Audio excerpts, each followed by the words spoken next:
Hi there. Welcome to Cloud Security Podcast by Google. Thanks for joining us today. Your host here as ever, myself, Tim Peacock, Senior PM on Google SecOps, and Anton Chuvakin, a reformed analyst and senior staff in Google Cloud's Office of the CISO. You can find and subscribe to this podcast wherever you get your podcasts, as well as at our website, cloud.withgoogle.com/cloud-security/podcast. If you enjoy our content and want delivered to you piping hot every Monday, please do hit that subscribe button. If you're following on YouTube, what do they say? Like and subscribe, ring the bell, all that stuff. You can follow the show, argue with us, and the rest of our Cloud Security Podcast listeners on the Google Cloud Security community page.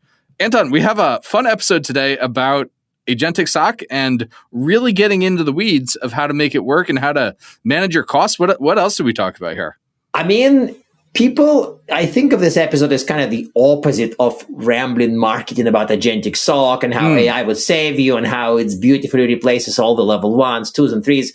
No, this is like none of that. None of that. It's actually how people did the work in a SOC with AI and agents, all the way down, how they run it, how they manage it, how they watch the costs. Watching the costs comes up for people who actually do the work. For people who read the glosses, right, they only see high level, oh yeah, you'll save money, you'll fire the people. Not the reality. But what the reality is, nobody knows. Right. And this episode reveals some of that, actually much of that. Much of that. And I thought it was very interesting, the specific ROI that he was able to point to and say, listen, this is how much it's costing us. This is how much it's performing. I was really impressed with that part in particular. So maybe, listeners, without any further ado, let's turn things over to today's guest. Today, we're joined by Dennis Chow, Director of Detection Engineering at UKG. Dennis, thank you so much for joining us today. This is, listeners, if we seem a little rusty, it's our first recording that we're actually doing in 2026. So let's hope we remember how to podcast. Dennis, we ended last season, which seems a long time ago now, talking about the AI apocalypse, the idea that we're living in this post-AI world where LLMs are out there autonomously, agentically hacking companies. Do you think that AI-powered attacks are here as far as what you're seeing? And if so, or if they're not here yet, but you think they're coming, what's your plan to sort of live in that world and be ready to defend effectively against that? Is it better patching, better DNR? What's the plan for that? I think AI-generated attacks are already here. So AI reinfused agentic side, so retries, scale, things of that nature, generated payloads. I don't think AI, there was an instance in DEF CON where we had AI exploitation, and they got the first set of attempts there. I don't think we're at the research level yet. I do think it gives trials and errors just like everything else. But I do think we're at generative AI. Maybe to do patching in response to some of that is really about more of the suggestive detection side and testing. So if you think about detection as code, you really need to think about, do you have your pipelines, do you need tests, integration tests? And so if you can do an AI agent that generates some of that and does automatic testing for you, you're already ahead of the game too. Now, it does increase costs and latency and stuff like that. So I think that's where we're at in the industry today. I don't think anyone's really done a super zero day based on an agentic solution that I've seen so far, unless you guys have seen it. I haven't seen that, but I want to ask maybe a more concrete question, which Anton always encourages me to do, which is your team, I've heard, is now using a hybrid agent workflow. What does that mean? Because that's what I've heard, but I want to know what that means and how that's working for you. By the way, before you answer this, I want to stick my nose in there for a second. I've noticed recently that when anybody asks somebody else about agents, it's usually polite to say, and how you define agents. By this, I mean, and the reason why I want to add this is I've met people who think that LLM with tools is an agent, and that's all they have. And I'm a little nervous when I hear this definition. So perhaps define agent before you answer Tim's question. Sure. So our agent definition is an agentic system mostly for most parts. So we have multiple agents doing something together, reasoning, utilizing tools. Now, those tools could be wrapped and used for something. For us, it means synthesizing what a human can do using those tools, whether you're MCP server-based or you're using just a standard API gateway wrapper or a cloud run function to do some of those things. So those are what we consider as agents. Whether they do a good job or not depends on a lot of evals too. Yeah, tell us about your evals in a sec, but go on. I want to hear about your evals later. Yeah, sure. So I guess back to the hybrid agent side, we started off way before ADK was even a concept or even published out there. So we're doing Sword++ like everyone else. So put a agentic attempt flow, deterministic code, add LM as a function, call tools, let it come back out. That's your request the agent. We moved over to full ADK where we went full on letting it decide on its own fate and its own factor. And our costs were spiraled out of control. Our context windows kept blowing up. It was kind of crazy. Of course, we were in the early days of ADK as well, some of the earlier versions of that. Now that we've kind of updated ourselves to this and we have additional evals, there's now pre and post hook, support, things of that nature in ADK, we moved to what we call as hybrid agents. So I coined that term from on LAL on our team that's done that. So Ana Marinas, LAL Garcia, they kind of went back to the drawing board and went, okay, what do we do about blowing this up? How do we get our cost controls down? How do we actually get it into not spinning in an infinite loop on itself, going into a 4-hour investigation of the SOC in our case? We want it down to about 5 to 15 minutes, which is our sweet spot. So we went back down and said, let's do something that's best, which is control the master flow. So the master flow being, for us, being a 7-stage pipeline step. We have a ticket operator, a decision agent. We have conditional branching using deterministic code. And we use hybrid in terms of using its own reasoning processes to create new instructions to itself. And then, of course, using ADKs, they can reflect a retry plugin to go ahead and use some of those semi-deterministic approaches there. We also let it go down its own rapid path of utilizing what we call agents as tools, just like using ADK. And so when we say one function of the SOC, you need to go down and drill into the investigation piece, endpoints, networks. Do you pivot besides using the same indicator? Those are things that we let it decide on its own and then bring it right back out to the master drawing board or a blackboard type of approach, shared memory there. From there, we actually go back into the conditional model. Did it try and fail? How many failures would it go? So we have semi-deterministic items going on there. We don't use agents as those loops for those purposes because it kind of spirals out of control. We do have another triage loop by itself as one last item. And then for a lot of our evals, we use LLM as a judge. And before it gets back to the investigation process and back, we have a final disposition agent finally making that last call. We had it against a set of post calls, almost callback with ADK in particular. And we do basic hallucinations and perplexity judgments on that, which adds to our cost too. But it actually creates a really nice disposition. And so for us, the highest level of precision for an analyst equivalent or heavily augmented analyst for automation is the final disposition. Did you make a right call for benign positive, false positive, true positive, and why?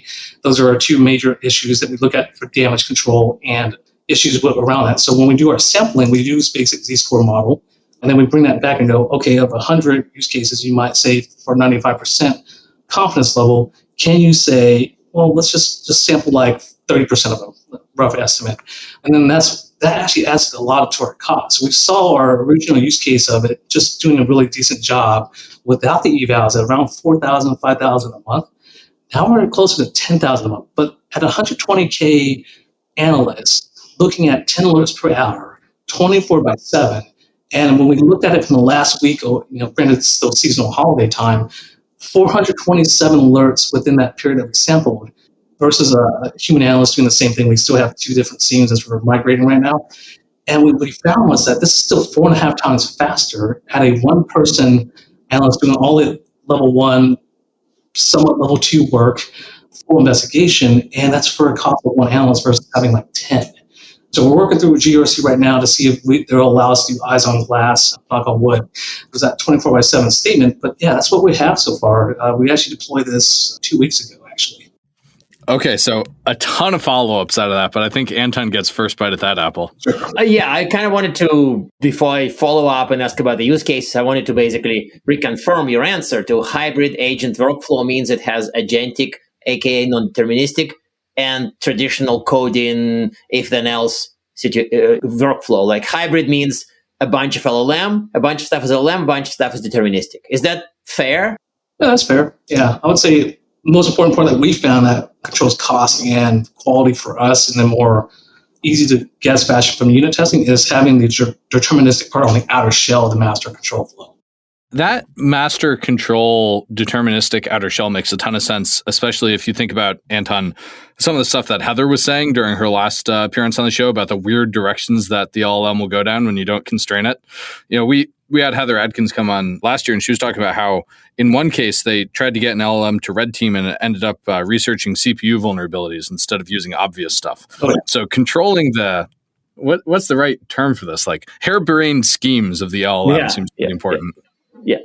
I kind of want to, in light of that, what I want to ask is kind of a more of a use case catalog, because a lot of people, when they imagine AI and SOC, As you recall, I kind of make jokes about how I don't like AI SOC, but I like AI in my SOC.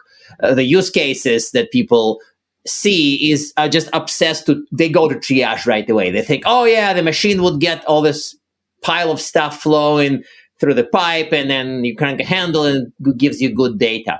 But apart from that use case, what are your AI in a SOC use cases? Sure. So right now we just got the triage and investigation portion done.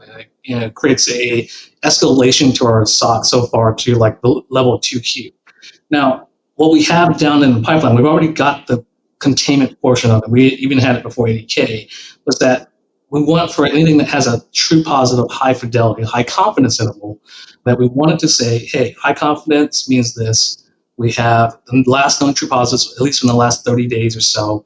And we've limited it to other things, including hard guardrails for do not contain a server in production, do not contain your VP of ops or something like that. And so we have some of those things that are en route and planned. Now, those are extremely limited. So if you look at other like solutions commercially, like a 7AI or something, they are not going to want to do that. Or if they do it, they do it on a very specific use case. We plan to do the same thing in this case. Now, what's a little bit different for us, we also have payload extraction. So as the student's reasoning in some of the sub-workflows, we've actually pulled PCATs from our NDR.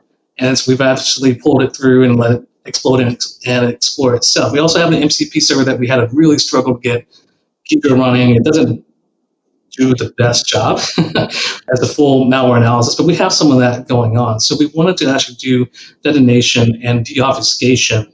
And then we need to figure out, we haven't really determined what we want automated for this containment part first, contain first, and then send it back to the analyst, or send it to the analyst and hope that they get back online fast enough to actually do something about it for, in let's case, a high reliable like ransomware indicator. So lots of I/O going on with this, a bunch of entropy being measured. What do you do from this point forward when the analyst is asleep trying to get back to their pager duty? So we're making those decisions right now. I guess the last use case that we have, and we have it for the end of the year, and this is going to be determined based on our cost control, is the hunting side. So we want to take the same model and pattern that we want to do here, and then move it to the threat informed side. So we're going to take a bucket or SharePoint, whatever we decide to do, let it ingest, determine the hypotheses there. We're going to use it loosely based on mandates, workflows, and then let it go through at least 3 different iterations or variations of a total TTP attack map. And then we'll have it do a tandem item. So we'll create the attack map. The second one, we plan on trying to bring enumeration and context through it. So we have to have a very targeted one. So we want to target something in production in our sub-module, this type of product that we have in our case, UKG, we're a SaaS company. And we're going to target this specific set of items. We wanted to enumerate first and bring it back in for that context management. And then, of course, do multiple compressions and removing extra characters that it doesn't need for its context window. And then we we use a rise slap on an instrument, the calls, to look for hallucination patterns that we know of. And then we move forward with that. Now, how we control that cost and variation so that today we're not quite sure yet, to be honest with you. But we do know it's going to model based on what we do and optimize on the SOC AI agent traditional analyst case. And I guess this third part, if you include DE as part of SOC, we plan on doing an agent that uses Git runners as well. Sorry, you include what as part of SOC? Detection engineering, sorry, DE. Oh, DE, of course, yeah. That's the usual debate about is it a peer org or a part of SOC. Yeah, that makes sense. Correct. And so we're debating on, we know it's easy enough, in quotes, to create indicator-based detections, but we don't know how it will do with TTP-based ones that will stand the test of time. Can it create the right statistics without hallucinating some random thing? And does it know how to read the data and truly understand what we have in a lake when we give it to it and let it test overnight and using Git runners? So that's kind of what we have in our planned maturity pipeline. That's a really interesting roadmap you're laying out there. I want to maybe take a step back and up-level this a little bit. So for your overall SOC, what are the metrics you're reporting up to your leadership? And then how do you think that the agent and all the agentic work you're doing is going to shift those metrics? Sure. So we have 2 different types, just like everyone else does. We have the one that the fancy drawings for senior leadership that they want to see. The return on investment obviously is like, hey, how much produce or throughput are we getting from this, AI agent today? And today we were seeing a 4-to-1 cost ratio. So that's not bad, but we could do better. And then, of course, we also see the mean time to detect in terms of not just developing a detection later on, but a mean time to triage, contain, investigate, close the entire ticket and response. We're measuring against that which is AI labeled and which ones aren't. Now, we are fortunate to have two SIEMs today that we are funneling two different alerts to and same use cases as reporting and migrating them to. So we have the benefit of seeing the analyst versus the AI agent. Now, on the sampling that we are doing, we were trying to figure out how to create no one knows how to really, well, everyone tells you how to do it. No one gives you a free pattern to do it and a free code set to do it. So the reinforcement learning and human feedback loop, how do you automate that? So for now, it seems kind of terrible, is that we'll still mark yes or no on labels that we have for our case management system. Now, we don't have the distinct issues around that evaluation, like which error, which degradation of functionality. And because we have a multi-agent system, roughly about 10 active, potentially up to 20 in use, depending on what kind of rabbit holes it goes to, you have to have evaluations across. So it does to go into red holes, right? Right, yeah. You use it on every agent, and the agent interacts with itself, and it gets kind of crazy. So we're not going to tell management about that for now. But we are going to show them that, yes, based on our rough guesstimate, we're seeing like for every 10 alerts across a spread of good use cases, that it is getting about 8% accuracy or 70% accuracy. So really, we're looking at the standard, we're teaching them the F1 score, what it really means. We're teaching them a bit about perplexity, about just like analysts get confused, there's model confusion itself.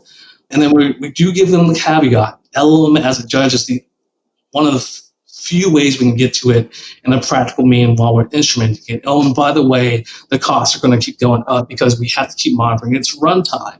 So that's what we're reporting upwards. On the back end of that, we have dynamic and static based eval. Static being something always changes. Hey, it's going to go above 10,000 a month or something, right? Or it's going to be longer than a 20-minute total runtime for its entire session management.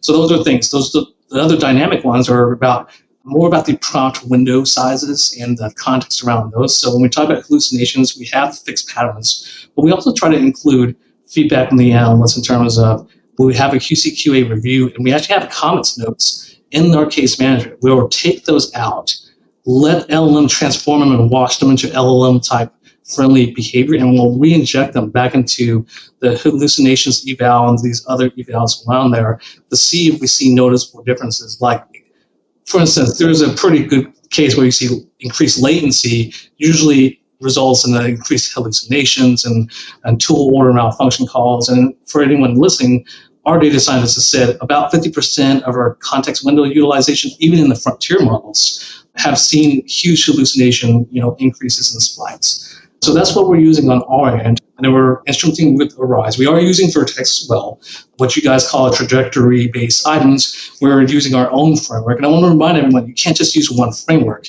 Precision means something different, and recall means something totally different in every single agent, and every single agent's interaction with the parent agent in your entire system. So your evals get kind of crazy. So make sure you focus on the inputs and the outputs, at least at the very edges of your use case.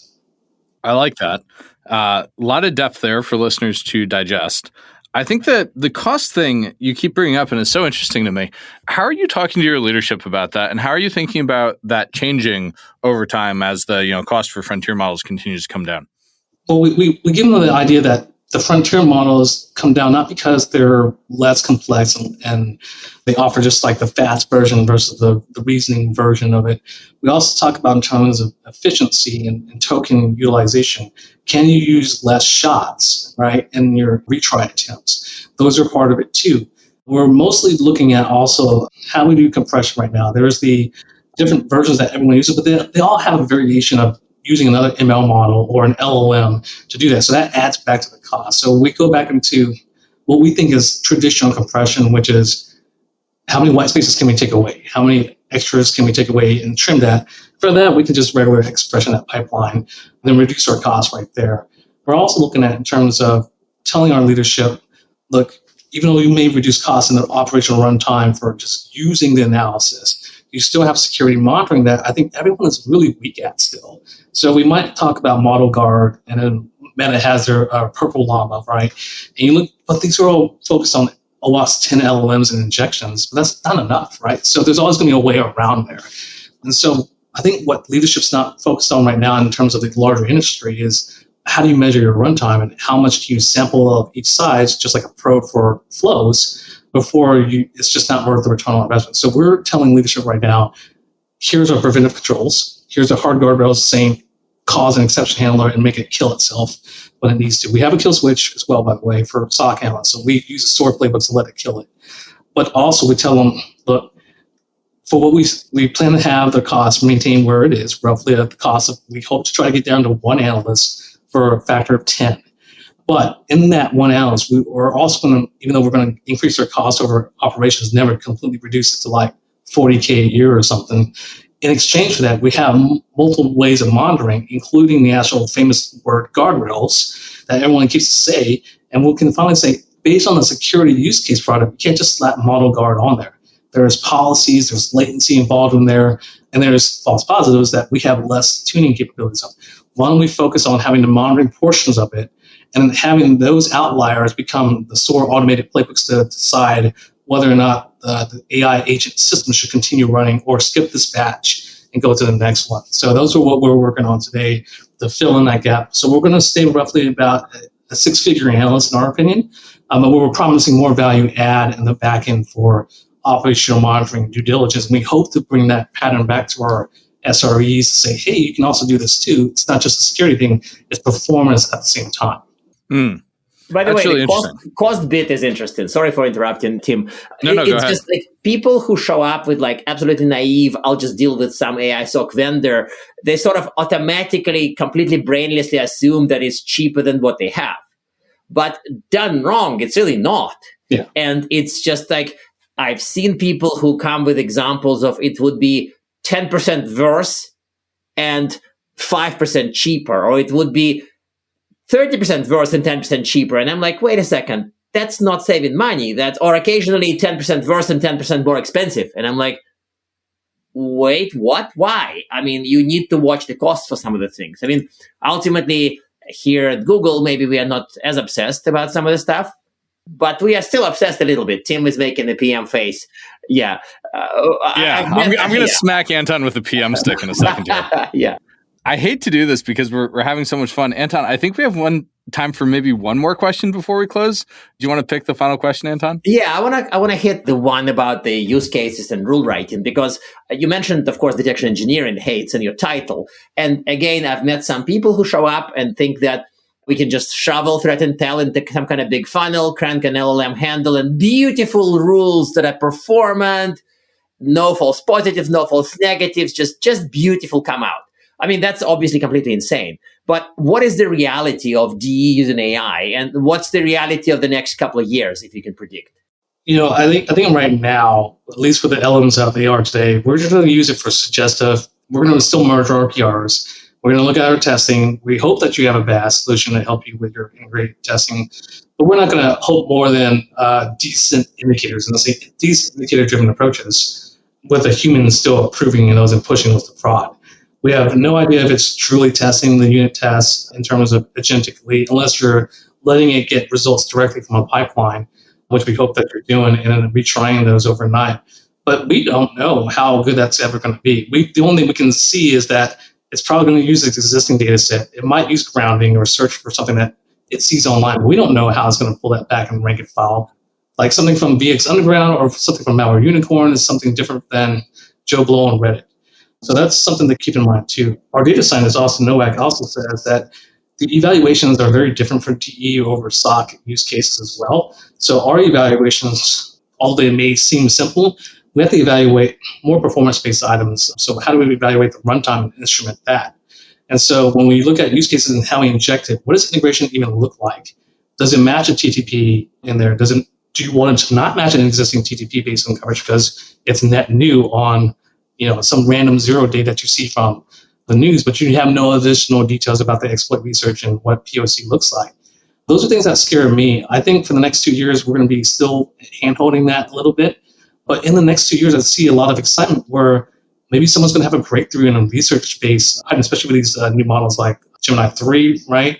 Cloud Opus and stuff like that. And so if they can get the research portion of it down, learn to prove things, and then build its own POC, we can kind of take that back to DE and do that. Now I also see A2A, right, the protocol that you guys made, or Google specifically made it.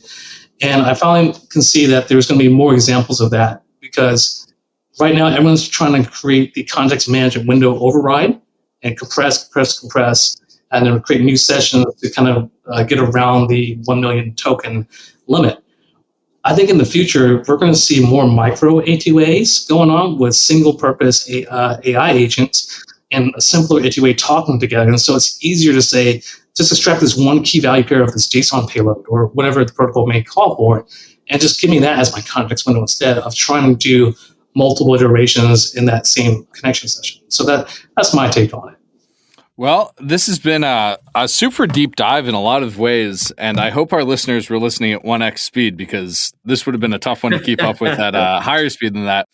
I have to do my least favorite part of the show, Dennis, which is ask you our traditional closing questions. 1, do you have a tip to help people on their agentic SOC adoption journey? And 2, do you have recommended reading? And that reading could be anything, just not Anton's blog. Not even a single post. Sorry. Yes, I know. Yeah, we're blocklisted myself because definitely Anton's blog about the seam and the stem. but honestly, so at the architectural level, Chip Wynn's books for the AI engineering side, it's probably a good starter pack for everyone. You guys in GCP land have really done a really good job with Skill Boost, so I would say take a look at that. Me personally, I'm not going to lie, my team uses ADK because there's a lot of powerful stuff going on there. For you starting out in the agentic world, build the agent using the most crude main deterministic code as possible, Python, Go, whatever your case may be. Get it to work using flat files, then figure out how you want to port it to the next items like Vertex memory agents and stores and stuff of that nature. Figure the part out first, get it to work. I have some code in my GitHub somewhere to take a look at if you want to look at what one could be for local enumeration and local tool runtime. And then once you have that, everything else becomes an experiment. So keep trying and don't vibe code everything. Just vibe code. I don't know. Somehow it's just advice for the times. It just reminds us we're in 2026, right? Don't vibe code everything. just like a function or something you really can't figure out. And then don't forget the exception handling. I know some of you, including OffSec, including me, we hate writing exception handlers. Start your guardrails off in the most basic exception handling. If it can be bypassed regular expressions, you didn't do a good enough job. Use LLM as a judge much later when you finally figured out how to keep your costs under control and get it to work. Well, Dennis, I can't thank you enough for joining us today. This has been an incredibly technical deep dive into the world of agents for SOC. It's rare that we get this level of technical depth in an episode while remaining accessible. So thank you so much for joining us today. Awesome. Thanks, fellas. And now we are at time. Thank you very much for listening and, of course, for subscribing. Please subscribe so you can get new episodes piping hot. And if you love our content, please drop us a review on your platform of choice. You can find this podcast on YouTube, Apple Podcasts, Spotify, or wherever you get your podcasts. Also, you can find us on our website, cloud.withgoogle.com/cloudsecurity/podcasts. You can argue with us on the Google Cloud Security Community site, googlecloudcommunity.com. You can follow us on x.com/cloudsecpodcast, tweet at us, email us, argue with us, and if we like or hate what we hear, we can invite you to the next episode. See you on the next episode of the Cloud Security Podcast by Google.